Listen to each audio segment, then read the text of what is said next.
राजितं निर्विकल्पं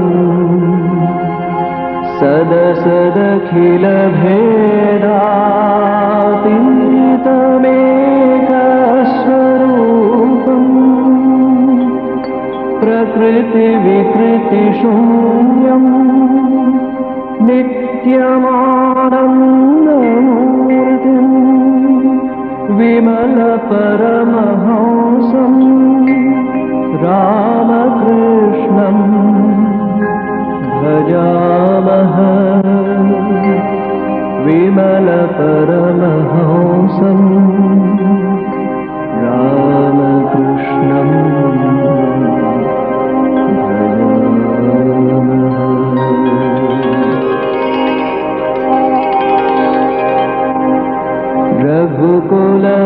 रघुकुलवरमीशं Janaki प्राणनाथं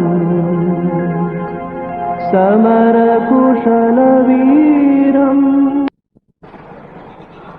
Last Sunday we came to verse 7 in the second chapter. Arjuna is explaining his position more soberly than what we heard towards the end of the first chapter. There he was completely broken down. He had lost his balance of mind. So grief-stricken he had become. After the tonic administered by Krishna in verses 2nd and 3rd, Arjuna became somewhat calm. He could explain his difficulties more cogently. We all pass through this situation in our own lives. Arjuna is not unique, except in one sense. All of us have no battle to wage or fight a war.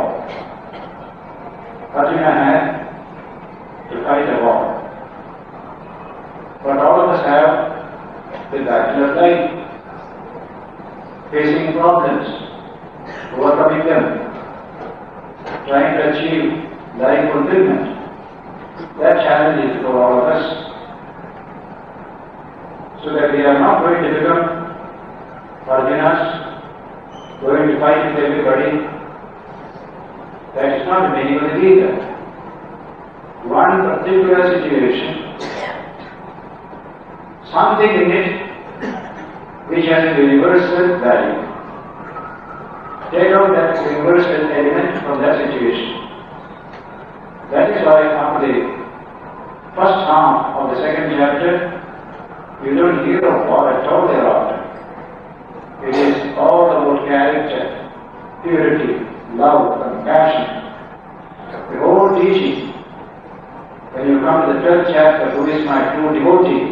Krishna will tell, he is my true devotee, who is strong and fearless and makes others also strong and fearless. He doesn't use his strength. It's destroyed for people. Yasman no tujate logo, logam no tujate jaya. He who does not frighten the world and he who is not frightened by the world, that is high character. A timid person doesn't frighten the world. But he is timid. There is no virtue in it. But a very strong person can frighten the world. That is also not high virtue. But has strength and fearlessness and inspire the same thing in others as well. That is ideal humanity. That is the main teaching, not only in this book, but all through our Sanatana Dharma literature. The Upanishads, the Gita, the Maharaj, Srimad Bhagavad, everywhere you will find the word which has been coined in Sanskrit typifies the Sanatana Dharma mind of the just human being. That word is Ajata Shatru, whose enemy is not yet born. If you have an enemy, you love him, forgive him. That is one thing. I have no enemy at all. I don't recognize any enemy. That is the highest state of mind. That term is a very meaningful term. Ajata Shatru, whose Shatru is Ajata, not yet born. Considered to be the highest level of human development. Probably a handful of people only can achieve that high stage, but it is the highest stage. If that is the highest stage, we have to proceed in that direction by becoming less and less aggressive, more and more loving and peaceful. And the whole thing will be a natural development of man from what he is in the raw condition and what he can be in that high level. It is this journey of man from ordinary conditions to the highest level that is being expounded as the philosophy of human development. In the course of that, you will have occasion sometimes to resist evil by fight, by war, as things are in the world. If you don't do so, you will not be able to achieve your own development or the development of society as a whole. Evil will multiply if you don't resist the evil that is there. A message meant to a mendicant or a sadhu is different from a message meant to a householder who has a family, who has to look after his people, feed them, protect them. If somebody comes and steals to the house, he cannot run out the thief and say, take this also. He will have to starve his own children thereby. But some great sadhus have done it, like Pahari Baba of Gazipur in Vivekananda's life. When a thief stole away something, he ran behind the thief. You have forgotten something, and he will use you also, take this also, he said. That's a beautiful idea. But an average citizen cannot do it. What he has lost it, he will suffer from that loss. He cannot afford to lose it. He must learn how to protect what he has by peaceful means, if necessary, even by using violence as well. Now the greatest user of non-violence was Mahatma Gandhi. And in his life you find a wonderful example. Some policemen went and attacked a village in UP, probably Badia, maybe one of those villages. And they did a lot of havoc during the Satyagраha days. And they mishandled the women village. They never protested. They never did anything. When Gandhiji sent an investigation, this is the reply they gave. Gandhiji taught us non-violence. So we kept quiet. We didn't resist. Gandhiji says, I was ashamed to hear that statement. You couldn't protect the honor of your women in the name of non-violence. You behave like a coward. Is that non-violence? I preach a non-violence of the courageous person, not of a coward. There are instances in life, therefore, where you will have to resist evil if you want to survive. That is why, in the whole of the Hindu Sanatana Dharma tradition, there is no place for what you call pacifism, as we call it in modern times. Under any circumstances, I shall not resist. That pacifism has no place in our thinking. It is meant for a handful of people who can stand it. To all others, there are occasions when you have to resist, either peacefully or no aggressiveness in it. It's the sheer need of human life. So when I was in the States during my lecture tour, I heard the young people there strongly protesting against the Vietnam War of America. It was a wicked war.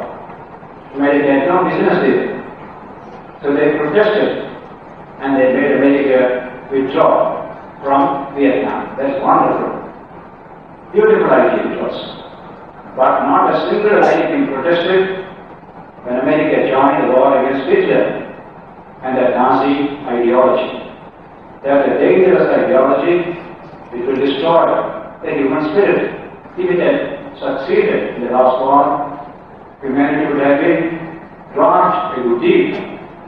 So nobody objected to that kind of a war to destroy that very wicked philosophy which was gaining strength. So go back to Mahabharata period.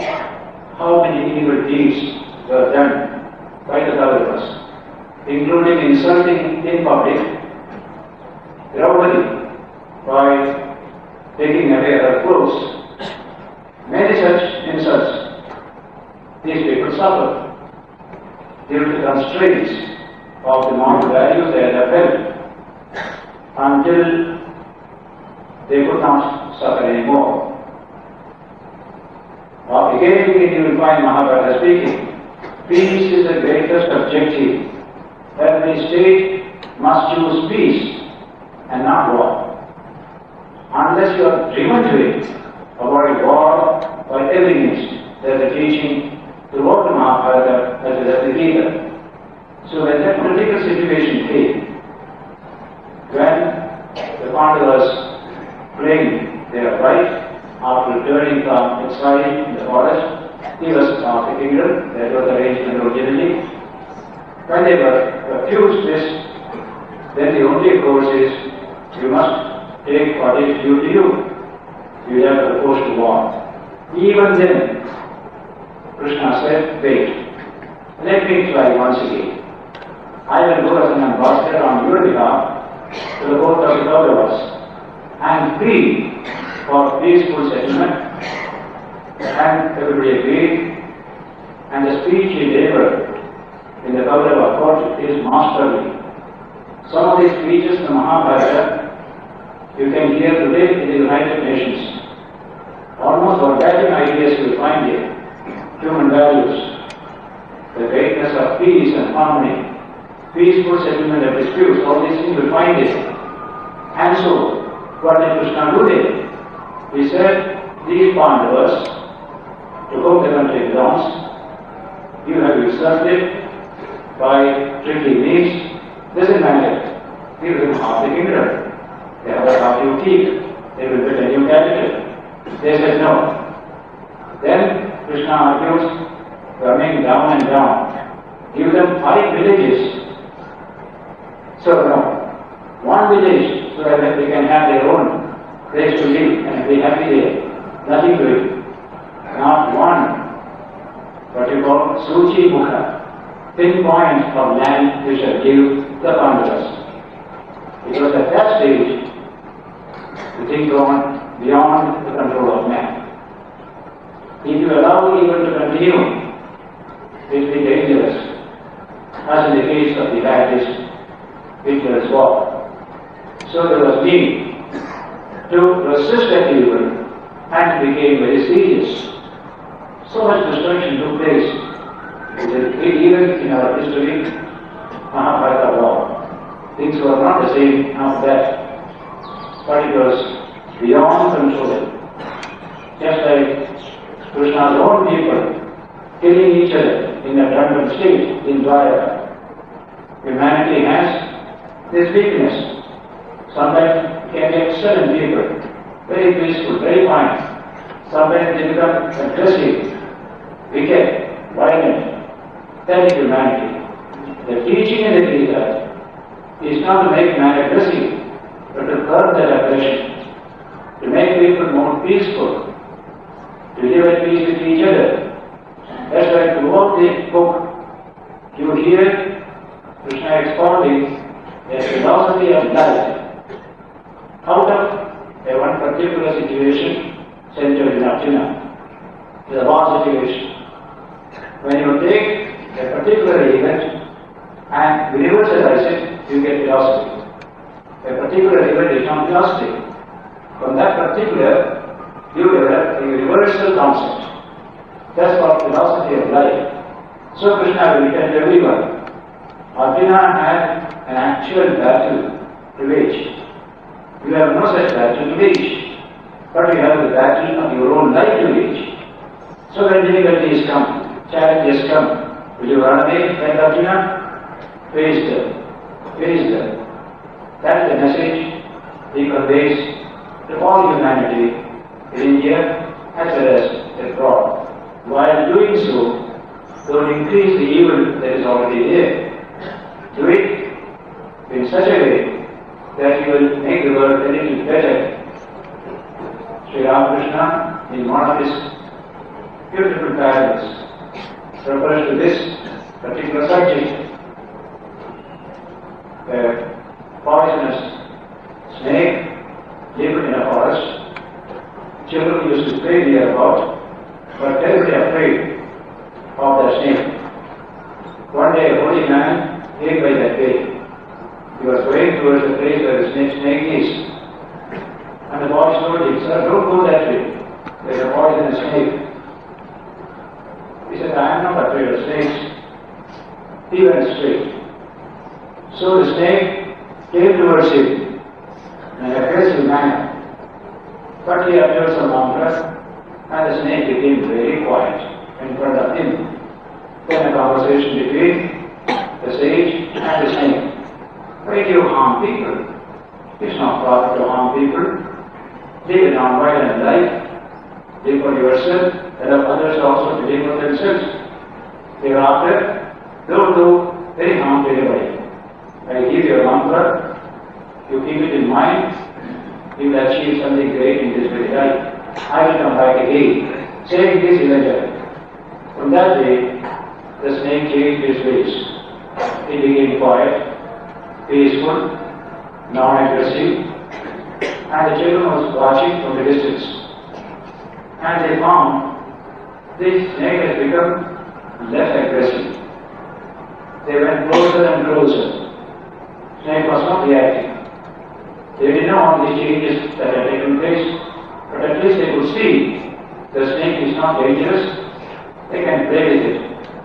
So the time came when the boys would come near the snake, take the tail of the snake. So one day they worked it round and round, dashed it to the ground. Half dead, it remained. At nightfall, they drenchted it with stone cold. It became a bone, simply skin and bone. After a few days, the holy man returned. And the boy said, "Oh, that snake is gone. No need of going there." He said, "No, that cannot be. I am learning an instruction without realizing life's birth, he cannot die." So he quietly went towards the snake. He had given him a name. He called it by that name. After some time, the snake crawled out of his hole. Just the skin and bone, nothing else. And his teacher asked him, "What has happened to you? You have become skin and bone?" He said, "Probably you have taught me not to harm anybody. And so I have stopped eating any insects, any kind of living things, and even dry leaves and other things.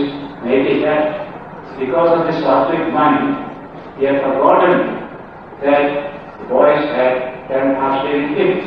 He couldn't even remember that evil. So much goodness had come to him. When he said this, the teacher said, "What a fool you are. Remember, something must have happened. This cannot come merely by taking dry leaves." Then he said, "Yes, I remember." One day, the boys were playing here, finding it peaceful. They came closer and closer. One day they became very bold. They took me by the tail, wormed me, and dashed me. I vomited blood, and I somehow went in. That may be the reason I am in this condition. You have taught me not to harm, So I did not harm anyone. So I have come to this, and I don't mind it, he said. And the teacher said, what a fool you are. I certainly told you not to harm anybody, not to fight anybody. But you could have twisted them, then they would have gone away. Learn to this, otherwise they will destroy you. You cannot live in the midst of the world with this kind of attitude. Certainly don't put poison into others, but don't be made an object of pity by others and destroying your own life. And he turned to the audience. Ramakrishna said, therefore, so I say, this, but don't bite. Sure, you have this capacity to stand on your own, but don't increase the evil in the world by your resistance to the evil in the world. That is the method we have to evolve. That is what the Gita teaches throughout. Never increase the evil, reduce it. But it is not on the side of unqualified pessimism, which enveloped the European mind after the First World War. A pessimist attitude. Whatever be, no war, no violence, nothing. We shall do none of these things. We don't have that pessimism. We want peace. We want humanity. We want love and concern.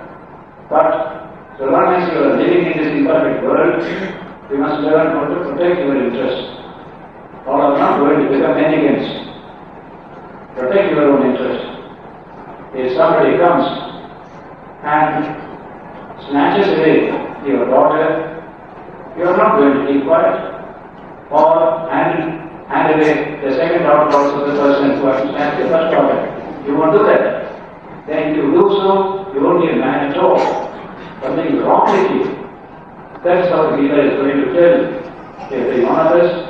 You must be able to protect your interest, protect other people's interest, the national interest, without endangering the welfare of humanity as a whole. It's a very difficult subject, but it must be pursued as best as one can.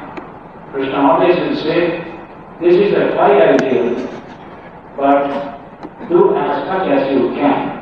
Sarkamapyasya dharmasya prayate mahado bhaya. It will come in the course of this chapter. Even a little of this dharma will save us from great fear. And so Krishna had to tell Arjuna, in the midst of the battlefield, at the end of a long process of negotiations, where evil was not going to surrender to any good thought, there was nothing else to do. The critical situation. When Arjuna said, I don't want to fight, Krishna had to tell him, no, that is unmanly. You have to. Your very bones will make you face the battle. Something has happened to you. You have become weak. You have become distressed. You have become broken down, as it were. That's why the two sentences, two verses, second and third, make this exhortation to Arjuna. Kutastva Krishnavidam, Vishame Samupasthitam, Anadi Vishtam, Asvadyam, Abhirtegaram Arjuna. Laikyam Mamaspadama Partha, Naivatva Yupapadyate, Shudram, Udeva Upadyam, Tektu Tishta Karantara. Exactly what Gandhi said in our time. It is Shudram, Udeva Upadyam. You people have no strength of character, no strength of mind and heart. You are allowed your women to be dishonored by the police. You must use your teeth even to protect your honor. These are Gandhi's words. The man who has vowed to non-violence from every point of view. But weakness, cowardice, and non-violence cannot go together. So if I was able to say, if something has happened to my house, somebody has come and stolen away or kidnapped my people, I remain quietly peaceful. I don't want to do any harm to anybody. Something is wrong with that person. Krishna won't allow it. That is unmanliness. That is weakness. That is cowardice. They will say, there is no virtue in it. This is the language. That's why in this great book, the first part of the Gita teaches you how to develop yourself, your inner strength, your self-confidence, your capacity to face obstacles and difficulties, what we call man-beings, a wonderful word in English. Towards the end of the chapters, Krishna gives you a higher dimension, surrender everything to the divine. Resolve this, you are only an instrument. That's called complete surrender. Charana Shloka is called this particular statement in the Gita, the last testament of the Gita. Surrender everything to the divine. Everybody cannot surrender unless you are very strong. You cannot surrender. I often compare a person who has nothing in his pocket, no bank account. He will say, I want to renounce. What will you renounce? You have nothing to renounce. You have no money, no intelligence, nothing. What will you renounce? Have something to renounce. So it's a great strength that makes you manly, work hard, earn money, gain confidence of other people. That's called the first stage of human education. Then comes the final stage, which will come in the Gita later on. Have a greater strength to surrender to the ego entirely to the divine. That needs greater strength. As I say very often, to earn money needs strength, but to donate money needs greater strength. How difficult it is to donate what you have earned. So this whole life I want to donate to the divine. I am nothing, they want everything. Thy will be done. That is supreme strength. What you call the strength of all strength is that strength. How few can come to that level. But there is a high level. We have to go towards it. Only through mandates. Cowards cannot sign themselves to God. Never. They won't attain the high spiritual development. So the main teaching through these two verses is manliness and strength. Arjuna showed just the opposite. Therefore, as an example, you and I cannot have to fight Arjuna's war, but we have our own wars and battles to fight. We need the same philosophy. That is why I said, an individual case, if it has some profound meaning in it, it becomes universal, it becomes philosophy. You can be guided by the philosophy. You need not have a battle actually of keeping others to face. So in this section, therefore, Arjuna is giving his own difficult situation in words which are more sincere, more peaceful, more cogent. Among the words of Arjuna, the words of the seventh shloka which we are dealing today are very significant. Arjuna says, Karpanyadoshopahatasvabhava Prachami Tvam Dharma Samudaceta Yes Sya Nishchitas Yes Sya Nishchitam Ruhikarne Shishyasteham Sharimam Tvam Prapanna. Very beautiful words, very meaningful phrases are there. Karpanyadoshopahatasvabhava.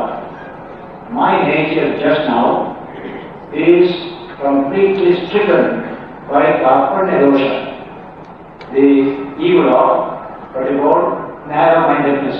I cannot see the big thing, I see only very little of things. Karpanya dosha bhaktasvabhava. Prachami tvam. I am asking you therefore, dharma samura chetava. My mind is completely confused as to what is my duty. Dharma samura chetava. How many times every one of us falls into that situation? What is my duty in this particular situation? We are not able to decide at that time. Our wisdom is not enough to decide at that time. Then only we turn to somebody to rely upon his wisdom as a guidance. In social life, we do it often. We ask friends, we ask relations, we have others, and that's the beauty of social life.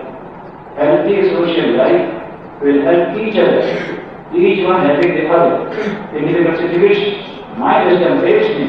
You may have a more balanced outlook just now. You may help me in this way. This kind of mutual interaction in a healthy way makes for a healthy society. Arjuna had a Krishna to give an advice at that time, and what he gave is universal. You and I can utilize that great message. That's why people study the Gita all over the world. When Swami Ranganathananda wrote the introduction to the Gita translation by Satya Philippines, he mentioned it long after the British Empire shall have ceased to exist, and the sources of its wealth and power are lost to remembrance. Writings such as the Gita will continue to inspire generations of men. So people who responded to the Gita belong to a wide spectrum of humanity. Those who are thoroughly peaceful, who are international in outlook, men like Carlyle or Emerson, all of them, they were tremendously inspired by the Gita. They didn't see war in the Gita. They saw the background of war, but they saw the wider war, man fighting the battle towards truth, towards fulfillment. That's what will come to you when you squeeze the whole Gita. And in this chapter, up to about 38 verse, you find war coming again and again. Just as they gone, Arjuna, to face this battle, not to run away from this battle in this difficult situation. So Arjuna is in a confused state of mind. Dharma sammudha chetava. So he tells Krishna, Yet Shreyasya, Nishchitam Providhanme. Whatever is really good to me, determine that and tell me that. Nishchitam Providhanme. Shishyasteham, I am your disciple, I am your student. Shadimam, please teach me. Tvam Prabhanyam, the one who has taken refuge with you, me, teach me what is good for me. My wisdom is not adequate to this situation. That is the situation in which Arjuna finds himself, and it is from this point onwards the real Gita dialogue begins. When a student says, I want to know something, if teacher has something to give, the teacher will give. Then only teacher-student relationship will begin. Without asking a question, an answer has no value. Very often, unsought advice are wasted. Unless you seek an advice, don't give advice to anybody. Unsought advice has no meaning. But once you ask the advice, if you give it, it will have tremendous meaning and significance. So Krishna begins to teach only after Arjuna said, I depend upon you to guide me, I am your student. Shishyasteham Shadimam Tvam Prabhanyam. That is the beginning of the Gita discourse or Gita dialogue. 7th verse of this second chapter. In this way, Arjuna begins a few more words further before asking Krishna to convey his message. In this way, there is says Mahipravashyami, Mamavanatya, Yaksho Muchoshan Indriyama, Bhavapi Bhumau Asamattam, Vruttam, Rajyam Suranam Vita Adhivatya. Arjuna says, I do not see any kind of prosperous kingdom on earth and overlordship over the denizens of heaven with respect to the grief that has crossed my senses. My grief just now is burning my sensory system. That is language. Yakshoka Muchoshan Indriyama. Shoka or grief can burn away our sensory system. Many of us may have that experience. And deep sorrow, grief, burning the whole system. Arjuna was in that condition, he says. Bhakti Bhumau Asamattam. Even if I get plenty of wealth and prosperity here, I do not find any satisfaction thereby. I am in such a difficult situation just now. Krishna, this is Arjuna's statement. Sanjaya says, what happened then? That is the beginning of Krishna's discourse after this. Sanjaya Vacha, Evamokta Arjuna Evamokta Rishikesham, Gudakesha Karantavaha, Nayose Ide Govinda Mukta Pushni Bahuvaha. Having said this to Krishna, Arjuna said, I am not going to fight. And he remained silent and quiet in the chariot. That is the shloka. Verse 9. Evamuktva Rishikesha Radesha Parantaha. Nayosye, I am not going to fight. Iti Muktva Kushni Bhakuva. He remained quiet. Now, what did Krishna do? Sanjaya says, Pramuvaya Rishikesha Prasanniva Bharata. With a smile on his face, as it were, Krishna addressed Arjuna in the following verse. Krishna had a tremendous control of the situation around him. He was not confused like Arjuna. Wherever there is that tremendous self-control and self-restraint, you will find the mind is spontaneous and natural. A smile appears. Arjuna would not smile in that condition. The smile in Krishna's face is a sign of the tremendous control of the situation around that the person has. Then only that smile can come. When you are in a distressed state of mind, you cannot smile. Even if you smile, it will be a contorted smile, not a natural smile. Look at the baby smile. How beautiful, how natural. We have lost the power as you grow older and older. But still, we can still have some sort of spontaneous, natural smile. But if you are in distress, no smile can come. But in the case of Krishna, this smile was a constant feature of Krishna's mind. A tremendous mind, tremendous control of the environment around him. So he confronts the problems, the tensions of the world with a gentle smile. And to that he administers that calmness, that tranquility to the human mind.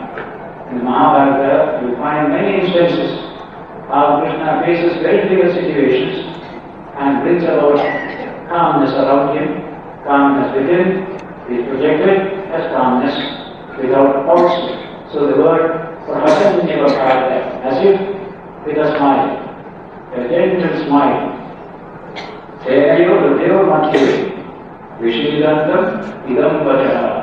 Within that wonderful situation between two armies, ready for battle, Arjuna giving this ultimatum, Krishna said this. From this onwards, you find Krishna's exposition. In the second chapter, up to verse 38 also, from 11 to 38, Krishna is trying his best through various arguments to call Arjuna to face the battle. Arjuna is a Kshatriya. The very nature of this life, he has to face this difficult situation. Everybody depends upon him for the winning of the battle. So Krishna wants Arjuna to recognize his duty at this time through various arguments, some of them very metaphysical, some of them very worldly. All these various arguments you will find here. And the metaphysical arguments are based upon the philosophy of ascetic thought, Jnana-marga, which denies this world, which believes in a transcendental divine experience, where the Atma is ever free, without any attachment. That is my true nature. Birthless, deathless, that is myself, that is the self of all.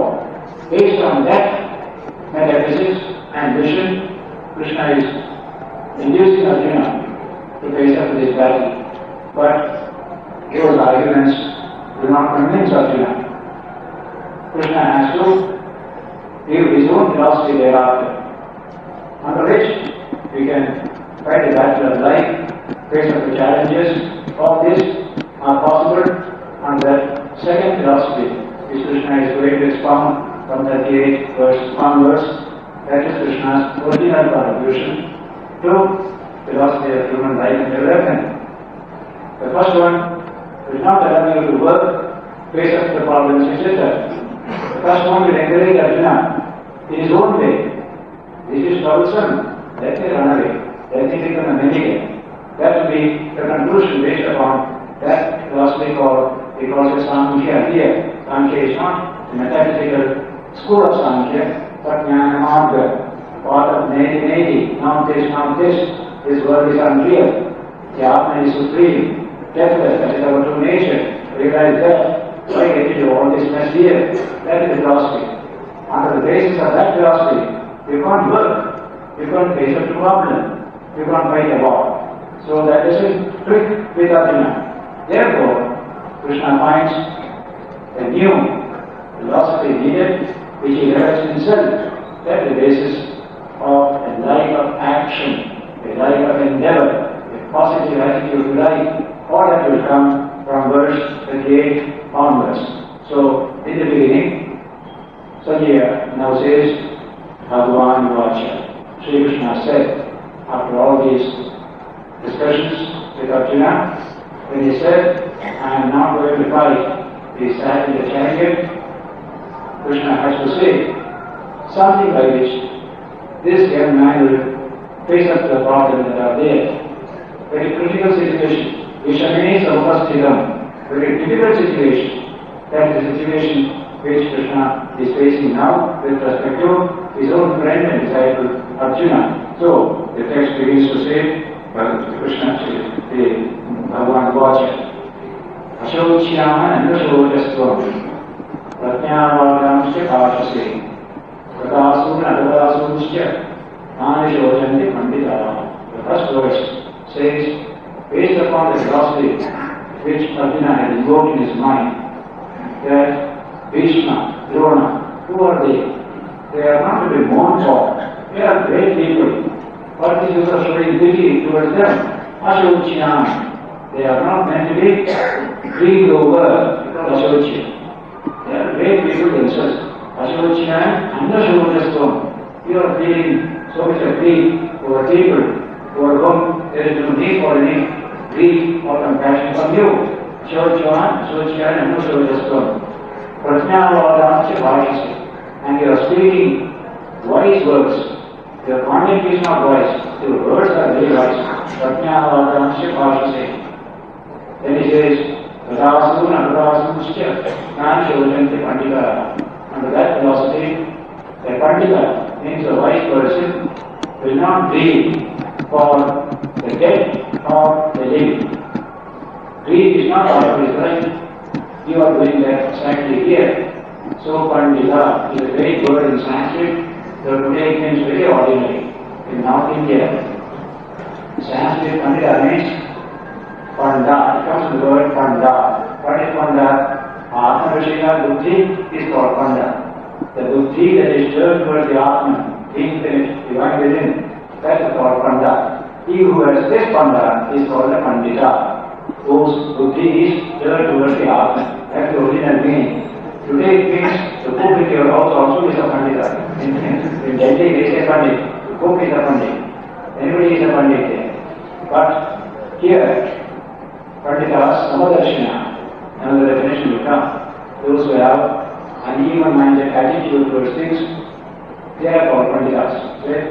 That will be the definition given later on. So, Nanashojanti Pandita. Then what shall be the next step? Natvevaham. Now Nadatu Nasam.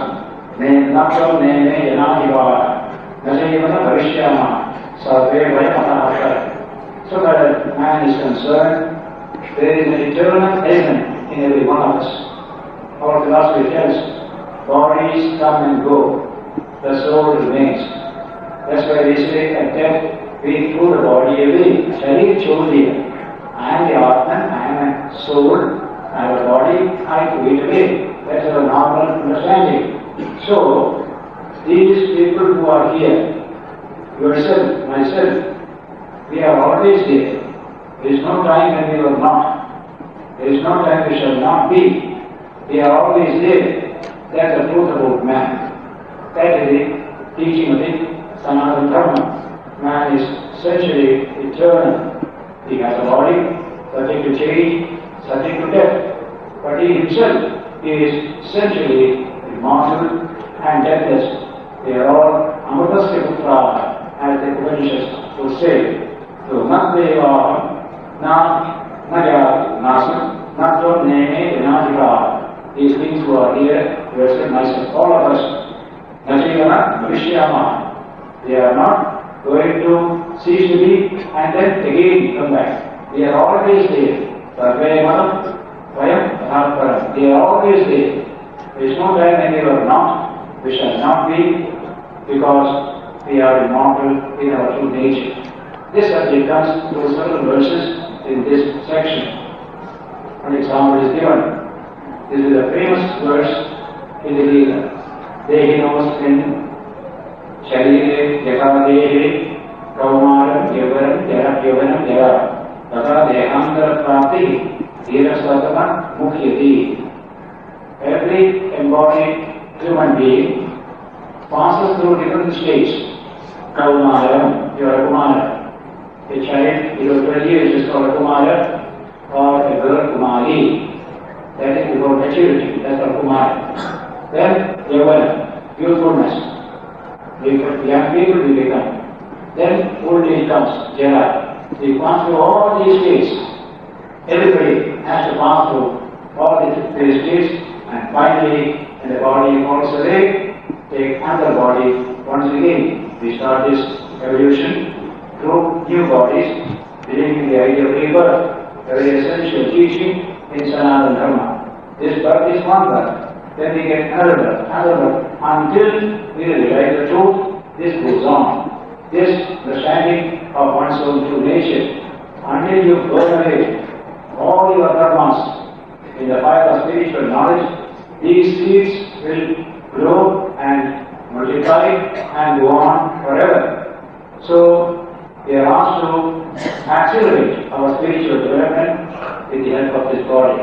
Realize the truth, then the body's work is over. Until then, body will remain.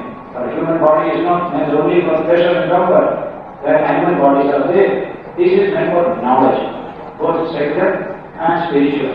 Realize that it is true, burn away all your karmas, then you have no birth, you have no death, you are free. So he said, Dehinosmin Yadadehe Kaumaram Yavanam Jara. Tata Dehangara Prapti. You get another body, the subtle, what you call soul within us, the subtle body within us, they call it Sukshma Sharira. When our sages, through tremendous inquiry, discovered the Sukshma Sharira within man, behind this Sthula Sharira, this is called gross body, that's called subtle body. Then they understood that death is only death of the Sthula Sharira. Sukshma Sharira doesn't die. There is always there. That Sukshma Sharira manufactures another body for itself and continues its life, forgetting what happened in the previous life. That is how rebirth is one of the big ideas that was developed in India. Tata Dehantara Prapti, therefore, Dhiras Tatana Mukhyati. The wise man, the heroic man, will be deluded by this kind of changes taking place in human life. Then, another beautiful idea comes that is meant for all of us. Matras Parshastu Bhauteya Shedoshta Sutta Dukkada Agamavayano Anitya Tam Vidikshasva Bharata. First place is Matras Parsha. Sparsha means touch. Matra means the sensory objects.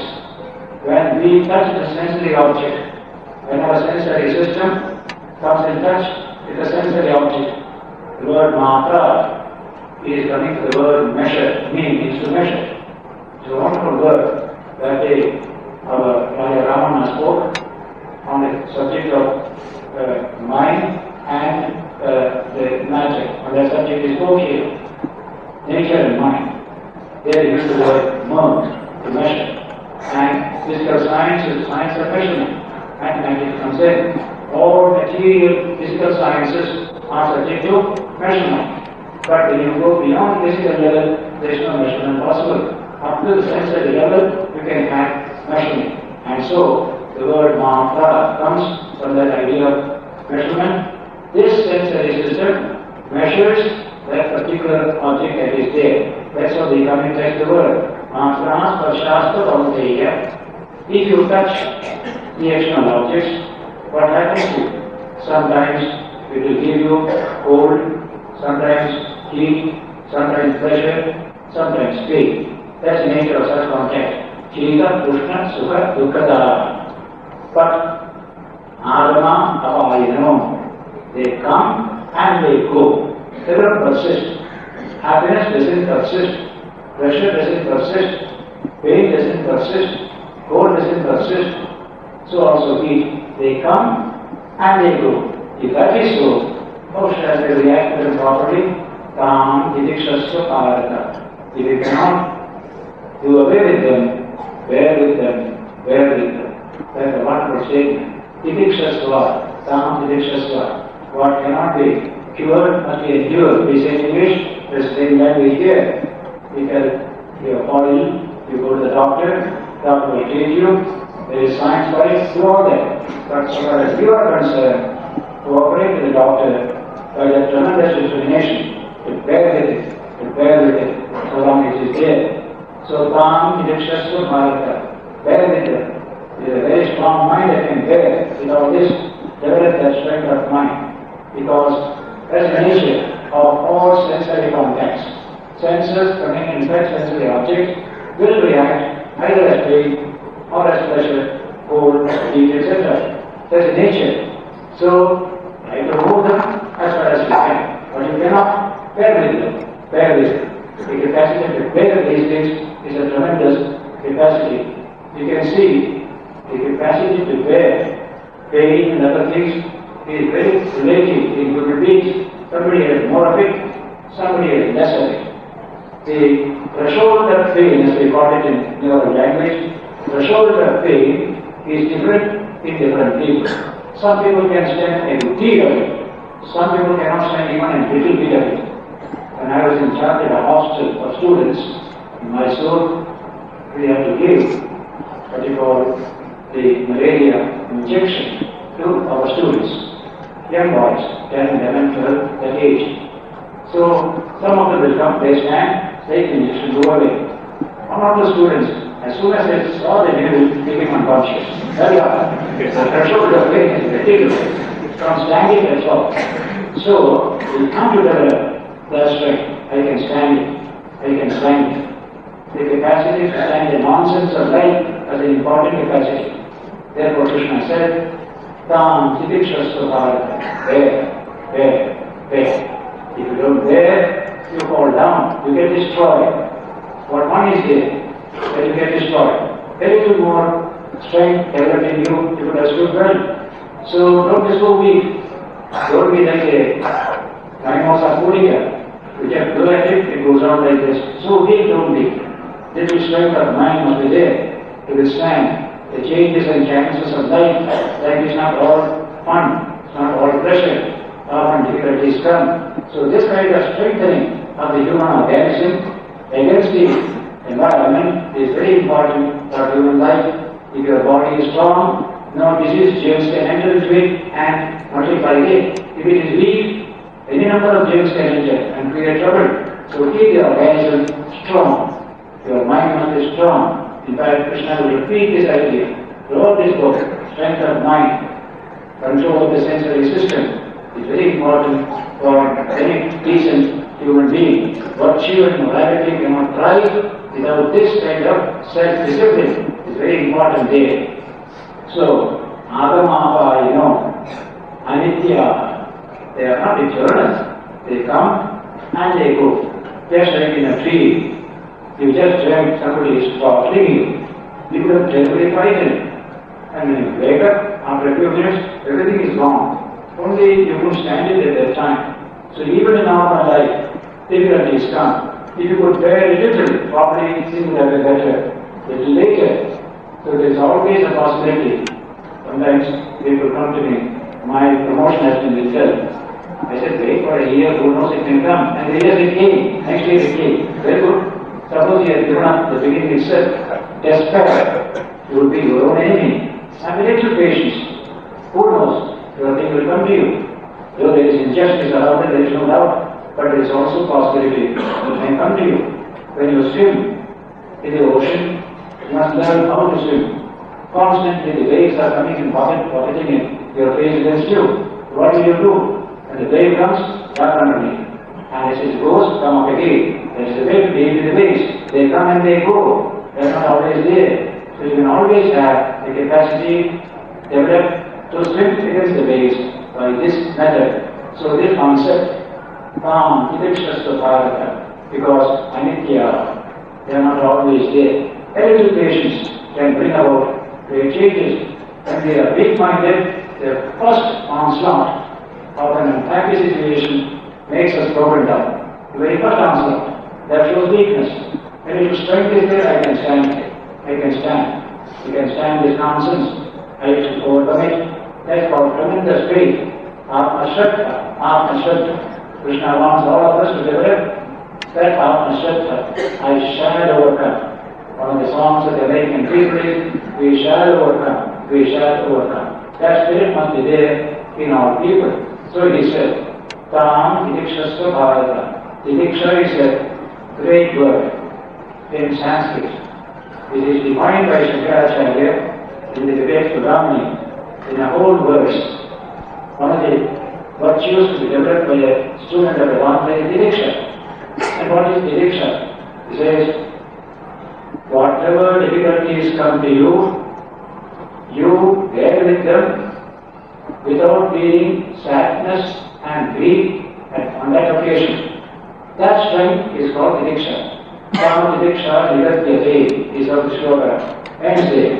So it says, Pranam didikshasya bharata. Those who can withstand all this, they are wonderful. Next shloka says, Yam vinam yadyandyete purusham shahar samadukha sugamdhiyam. So amrutattvaya karpate. He or she who is not thrown down by any of these adverse experiences, happiness, misery, or pain, cold, heat, etc. Those who can withstand all this, such persons are, says, samadukha sukham dhira. They are dhiras. They are like people, even-minded in dukkha and sukha, not at all shaken by dukkha and sukha. Samadukha sukham dhira. So, amrutattvaya karpate. That person alone can achieve immortality. Realize the Atman which is immortal. There is a tremendous capacity. Even in our political life, you can see some of the leaders, what tremendous capacities they have to withstand all these pressures from outside, especially under the foreign rule. So much of police oppression they have to suffer, so many things they have to suffer. They will break down. They stood it. What a tremendous strength it is. We are losing it. We have to regain it once again. I remember reading the papers when Sardar Vallabhbhai Patel was arguing a case in the court. A man delivered a telegram. He just looked into it and put it in the pocket.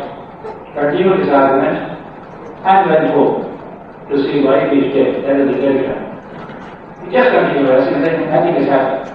How many people can do that? But what a tremendous strength of mind. It's not want of love, want of action. Everything is there. But something more is there. The capacity to stand the ups and downs of life. They are built for the immortal. They become immortal. They are. So amrutattvaya karpate. Such people can realize the immortal Atman. A good deal of courage is needed to go beyond the rules of the physical system, nervous system, psychic system, and realize the Atman that is behind all this. That strength we have to develop, cultivate from now onwards. That's why high character strength is necessary for spiritual development. That strength you have to cultivate. You can't purchase it for money. You have to regularly build it up in yourself. Nobody can give it to you. But people can help you, guide you, but what is your own? This human life, this packet of psychophysical energy, I must learn to cultivate in the right way, so that the best harvest will come out of it. And the highest harvest is realizing one's own true nature as the immortal self, the Atman. That is the greatest harvest. So Ramakrishna tells through a song, composed by, I think, Ramaprasad also, his criticism. Oh man, learn to cultivate your field of life. At present you do not know that art. Raymond from Kushika Chalana. A mind, oh mind, you don't know the art of farming. Such a wonderful land is there. If only you knew how to cultivate it intensively and extensively, what a bumper harvest you have got, how rich you have become. Mind is like that. So character development is exactly the same thing, carrying from external to internal. Raymond tum Kushika Chalana. Oh mind, you don't know the art of farming. How rich you have become inwardly. You didn't do this properly. So that's why Krishna also saying here that Jiva is able to build up his mind and character, which can taste the mortal dimension of one's own true nature. That is a tremendous idea. Next sloka is a highly metaphysical sloka. We shall deal with it next Sunday. Verse 16. Na taro vidyate bhavo, na bhavo vidyate sadaha, bhayorapi, prashtavantas tanivas tattvadarshidiki. That is the verse. We shall deal with it next Sunday. We shall meet again next Sunday. Spend a minute in silence and then leave.